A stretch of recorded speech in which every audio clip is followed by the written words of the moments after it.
نے فرمایا حلال چیزوں میں اللہ کو سب سے زیادہ نفرت طلاق سے ہے. حلال چیزوں میں سب سے زیادہ نفرت طلاق سے ہے. ابغض الحلال الطلاق، سب سے زیادہ نفرت اللہ کو طلاق سے ہے. اور آپ نے کہا علی طلاق دینے سے بچنا، جب ناجائز طلاق دی جاتی ہے اللہ کا عرش کانپ اٹھتا ہے، کانپ اٹھتا ہے. چند دن پہلے دو بہنیں ملی مجھے آ کے، تو ایک بہن کی گود میں بچی تھی. کہا جی خامد نے طلاق دے دی کہ بیٹی کیوں پیدا ہوئی؟ طلاق دے دی، بیٹی کیوں پیدا ہوئی؟ اللہ اکبر، کیا ظلم و ستم. چند دن پہلے ایک خاتون میری، ان کی 3 بیٹیاں ہوئی، تو سسرال والوں نے گھر سے نکالے تو دیاں جمی جانے، ان گھروں کو بڑی منوس آ گئی. تو یہ دن رات کے واقعات ہیں، سن سن کے کلیجہ پھٹتا ہے میرا. یا ایھا النبی اذا طلقتم النساء، اللہ یوں کہہ رہا ہے اے میرے نبی میں آپ کو سفارشی بناتا ہوں، ان ایمان والوں سے آپ کے ذریعے سے بات کرتا ہوں کہ طلاق نہ دیا کریں، طلاق نہ دیا کریں. لیکن اگر دینی پڑ جائے، چونکہ طلاق ایک ضرورت کی چیز ہے کہ نباہ نہیں ہو رہا، ٹھیک، کسی وجہ سے نہیں ہو رہا، پھر ٹھیک. لیکن جیسے میں بتا رہا ہوں بیٹیاں پیدا ہو گئی طلاق دے دو، ساس کو بہو اچھی نہیں لگی طلاق دے دو، میں تیری ماں انہوں طلاق دے، میں تینوں اپنا دودھ نہیں معاف کرنا انہوں طلاق دے. یہ ظلم و ستم تقریباً ہر گھر کی کہانی ہے. باپ کو پسند نہیں آئی طلاق دے، مناسبت نہیں پیدا ہوئی، جوڑ نہیں بیٹھا، اب طلاق ہو سکتی. اب جبر کرنا نہیں بیٹی گزارا کر، نہیں بیٹی گزارا کر، یہ ایک اور طرح کا ظلم ہے کہ ہماری مشرق کی بچیاں سسک کے پھر مر جاتی، کسی ویشی کے پلے پڑ گئی ہیں. وہ ہے ہی ایسا نہیں بدلنے والا، تو یہاں طلاق ہے کہ طلاق لو. اب ماں باپ کا ظلم ہوگا یہ کہنا بیٹی گزارا کر، بیٹی گزارا کر، بیٹی قربانی دے. یہ ستم یہ بھی ہو رہا ہے. اسی مر گیا تیرا کی بنے گا، یہاں آگے اس کو برباد کر دیتے. اس لیے میرے نبی نے عجب بات فرمائی کہ سب سے اعلیٰ درجے کا صدقہ تو میں بتاؤں، سبحان اللہ، سب سے اعلیٰ درجے کا صدقہ تو میں بتاؤں.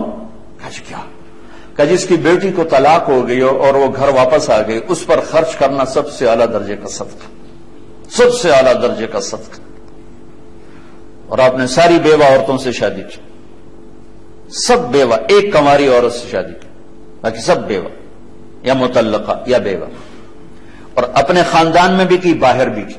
کہ کتنی ہماری بچیاں، چند دن پہلے ایک بچی کا فون آیا کہ جی میرے ماں باپ شادی نہیں کر رہے، کہ اپنی برادری میں کرنی، باہر نہیں کرنی، اور میری عمر جا رہی، اور گھر میں کوئی جو جوڑ ہیں، کوئی شرابی ہے، کوئی زانی ہے، کوئی کیا ہے، اور گھر کرنی، باہر نہیں کرنی، گھر کرنی، باہر نہیں کرنی. بوڑھی ہو جائے، مر جائے، سسک کرنے تو کسی شرابی کے پلے باندھ دینا.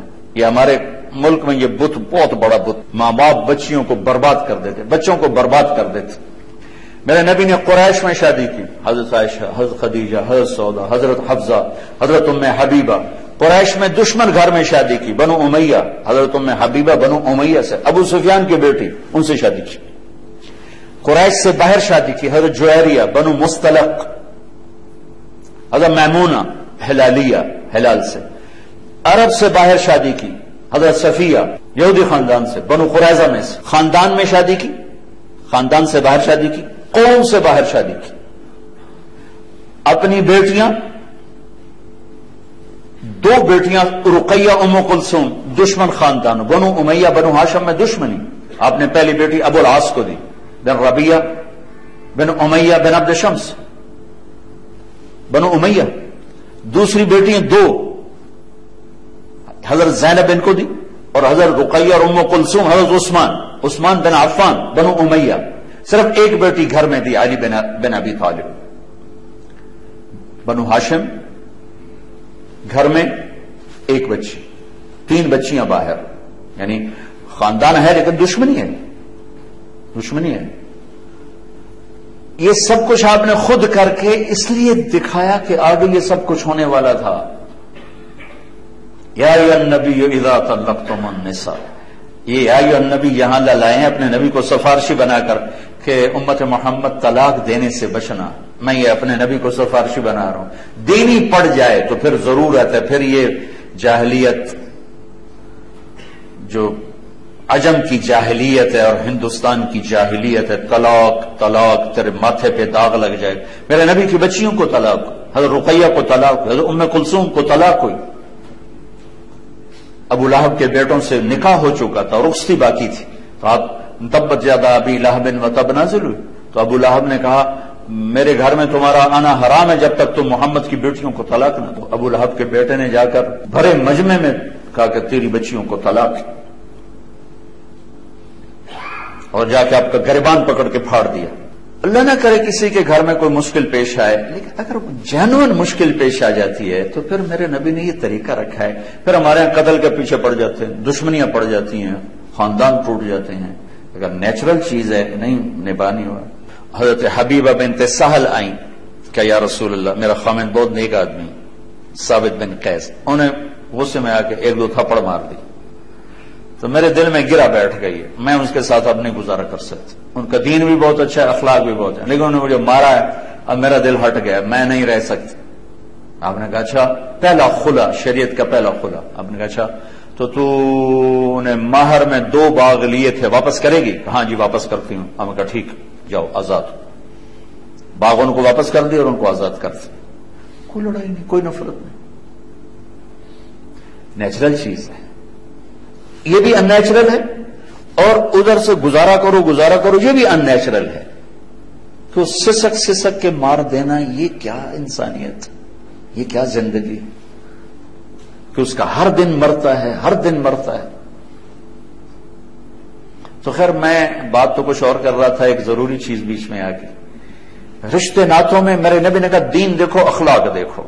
اپنے رشتہ داروں میں مل جائے بڑی اچھی بات ہے، اپنی قوم میں مل جائے بڑی اچھی بات ہے، اپنی قوم میں نہیں ملتا باہر دیکھ لو. میرے نبی سے میں نے آپ کو مثال جی، ہم پٹھان ہیں صرف پٹھانوں میں کرتے ہیں، ہم راجپوت ہیں صرف راجپوتوں میں کرتے ہیں، ہم ارائی ہیں صرف ارائیوں میں کرتے ہیں، ہم جٹ ہیں صرف جٹوں میں کرتے ہیں. اس سے کتنے گھر برباد ہو کے، کتنی نسلیں تباہ و برباد ہو کے رکھیں. میرے نبی نے کہا جب جوڑ کا رشتہ ملے تو دین دیکھو اور شادی کرو، دین دیکھو، اخلاق دیکھو، شادی کرو. پیسے سے زندگی نہیں گزرتی، شکل صورت پر زندگی نہیں گزرتی، اچھے اخلاق پر زندگی گزرتی ہے، میٹھے بول پر زندگی گزرتی ہے، درگزر پر زندگی گزرتی ہے، جو ہمارے معاشرے سے نکل چکی ہے. بات خامند گرم ہوتا ہے تو آسمان پہ چلا جاتا ہے، بیوی گرم ہوتی ہے تو آسمان پہ چلی جاتی ہے، ماں باپ گرم ہوتے ہیں تو اولاد ان کو دشمن نظر آنے لگ جاتی ہے، اولاد گرم ہوتی تو انہیں ماں باپ دشمن نظر آنے لگ جاتے ہیں.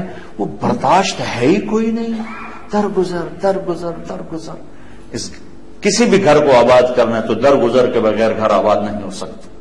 100% نہ میں بیوی کے مطابق ہو سکتا ہوں، نہ 100% بیوی میرے مطابق ہو سکتی، نہ 100% اولاد میرے مطابق ہو سکتی، نہ 100% ہم اولاد کے مطابق ہو سکتے ہیں. لہذا ایک ہی قانون چلے گا، وہ درگزر ہے اور میرے نبی والے اخلاق ہیں. اس سے ہمارے گھر آباد ہو جائے.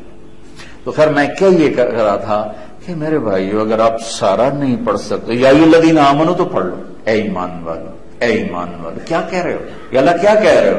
اے ایمان والو.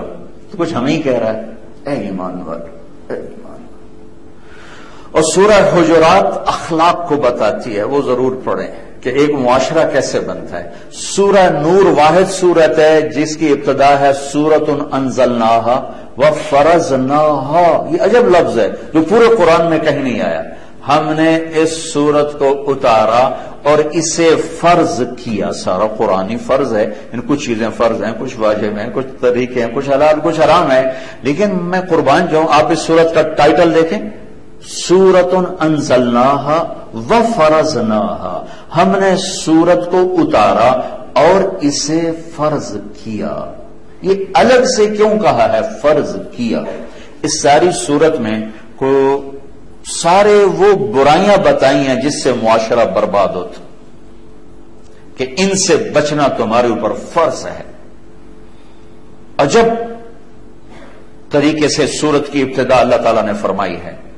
تو سورت نور پڑھیں، سورت حجرات اخلاق بتاتی، سورت نور بد اخلاقیوں کی نشاندہی کرتی ہے. وہ کون سی بد اخلاقیں جس سے معاشرہ برباد ہو جاتا ہے اور تباہ و برباد ہو جاتا ہے. شروع یہاں الزانیۃ والزانی فجلدوا کل واحد منہما 100 جلدہ. یہاں سے اللہ نے پہلی بات سنائی ہے کہ اپنے معاشرے کو زنا سے پاک کرو. جس معاشرے میں یہ فحاشی پھیل جاتی ہے وہ معاشرہ تباہ و برباد ہو جاتا ہے. جس عالم کا ترجمہ پسند ہے پڑھ لو، میں کسی کو ریفر نہیں کرتا. جس پر آپ کو اعتماد ہے، جس تفسیر پر آپ کو اعتماد ہے اس کو پڑھیں. اپنے نبی کی سیرت کے لیے کچھ وقت نکالیں، پھر اپنے بچوں کو یہ چیزیں بتائیں، اپنے اسٹوڈنٹس کو یہ چیزیں بتائیں، اپنی اولاد کو یہ چیزیں بتائیں. قرآن سے نوٹس تیار کریں، سیرت سے نوٹس تیار کریں. 1 منٹ کا درس 2 منٹ 3 منٹ روزانہ بھی نہیں، آف اینڈ آن. تو ایسے ایسا جاتا ہے، ایسے جاتا ہے، ایسے جاتا ہے، ایسے جاتا ہے، ایسے جاتا ہے. اور اپنی معاشرت میں اگر آپ نے معاشرت کو پازیٹو بنانا ہے تو پہلے آپ پازیٹو سوچ پیدا کریں، آپس کی لڑائیاں ختم کریں.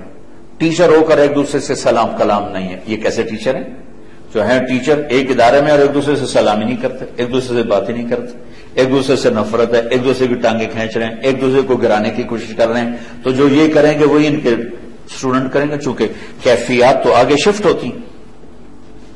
تو وہ ادارہ ہی نہیں جس میں ایک ورکر دوسرے ورکر سے بات ہی نہیں، اور خاص طور پہ تعلیمی ادارہ ہو اور ٹیچر سے بغض رکھتا ہو، تو اس نے تو اپنی بنیادیں اکھاڑ کے پھینک دی. چونکہ نیگیٹو یوں جاتا ہے، دیکھیں نا اے سی کی ٹھنڈک آ رہی کہ نہیں آ رہی. ایسے ہی انسانی جذبات آگے جاتے. تو آپ ایک ادارے میں رہنے والے لوگ، مرد عورت چھوٹے بڑے، ایک دوسرے سے بولتے نہیں، ایک دوسرے سے نفرت ہے، بغض ہے، حسد ہے، گرانے کی تدبیریں ہیں. تو آپ نے تو اپنی نسل کو پہلے سے ہی غلط راہوں پہ چلا دیا. آپ زبان سے جو مرضی کہیں، آپ کے اندر کی کیفیات آگے جاتی. تو اپنے ادارے کو حسد سے پاک کریں، بغض سے پاک کریں، نفرت سے پاک کریں، توڑ سے پاک کریں. کوئی 2 آدمی، کوئی 2 مرد عورت، کوئی 2 عورتیں آپس میں ان کا بائیکاٹ نہ ہو، گفتگو بند نہ ہو، بول چال ہو. کسی کو اللہ بڑھا رہا ہو اس کے لیے دعا کرو، اس کے لیے خوشی سے دعا کرو، اللہ تجھے اور بڑھائے، اس کو شاباش دو، واہ بھائی واہ، اللہ تیرا نصیب اور کھولے. الگ بیٹھ کے اس کی ٹانگیں کھینچنے کی اسکیم نہ بناؤ کہ بھائی اے کری این تو سٹی ہے ساڑی آپ پہ ویکھی جیسے، یہ ہمارا ماحول ہے، اینو تو ہے کری سٹو نہ آپ پہ ویکھی جیسے. تو اپنے اداروں کو آپس کی نفرت سے پاک کریں. یہ استاد بہت مقدس ٹائٹل ہے، بہت. سارے نبی استاد تھے، بادشاہ نہیں تھے، وزیر نہیں تھے، سیاستدان نہیں تھے، ڈاکٹر نہیں تھے، انجینئر نہیں تھے، ٹیچر تھے، ٹیچر، معلم. تو آپ سب پر، مرد عورت، آپ پر یہ لفظ فٹ آ رہا ہے. اس معلم کی شان یہ ہے کہ اس کو آپ حرص و ہوس سے پاک کرو. آپ اسے